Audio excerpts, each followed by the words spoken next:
Alhamdulillah Kedah Harbour City ni projek NCIA. Diumum dalam manifesto BN 2013. Bukan projek saya. Bukan projek depa ni pun ni. BN umum 2013 nak buat Kedah Harbour City KRC. Masa tu tak izin jadi MB.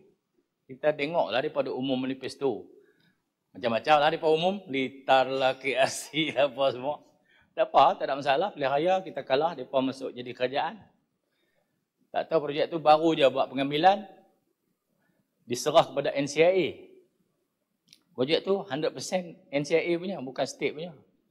Oleh kerana kita ni berjiwa besar, kita masuk jadi kerajaan. Kerana projek itu pada anggapan kita, menarik pelabur, menyediakan peluang pekerjaan. Benda yang baik, maka kita sokong.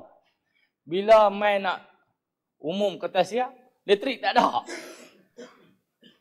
Sepanjang-panjang 2013 sampai 2020, tak bincang bab elektrik. Nak buat Kailang konon.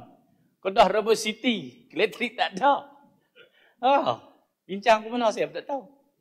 Saya panggil TMB. Nak buat PMU Padang Terap supaya boleh supply power kepada kehendak industri di KRC. Berapa masa hampa perlukan? Dia kata 5 tahun. Saya kata saya bagi setahun. Kerana kita nak projek ni cepat. Hampa pergi buat setahun. TMB kita setahun susah lah.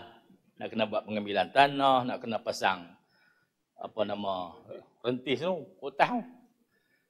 Alhamdulillah, kita tubuh task force di PTG, buat pengambilan, tanah kerajaan kita bagi masuk dulu. Semua yang kita boleh buat, kita bantu, kita tolong. 2 tahun setengah, Alhamdulillah, dah boleh masuk elektrik di KRC. Satu state boleh buat. Urusan pelabur, urusan NCIA. Alhamdulillah, 18 bulan ni, pukul 10.58, saya dipanggil pecah tanah kemasukan pelabur yang pertama daripada China. Pasal apa 10.58? Saya kata tak boleh tarikh lain. Dia kata tak, dia panggil bomo dia feng shui. Feng shui dah tempat tu, kena 10.58 juga. Saya kata saya tak ada, pergi Sabah, panggil bomo lain sekejap. Kok boleh ubah tarikh?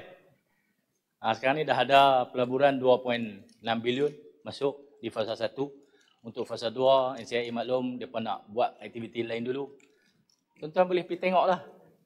Walaupun projek tu orang lain punya, tapi kesan negatifnya mai kat saya. Saya tanggung. Saya hadap, saya senyum je. Supaya semua benda-benda buruk tu mai kat saya, benda-benda elok boleh berjalan di belakang. Alhamdulillah, kita sedia untuk hadapi semua tu. Apa, biar pergi ya, dia nak kata. Hari ini saya nak buat penjelasan. KRC, Alhamdulillah, 18 bulan November 2025, lepas beberapa tahun, akan dibuat majlis pecah tanah untuk kemasukan pelabur yang pertama.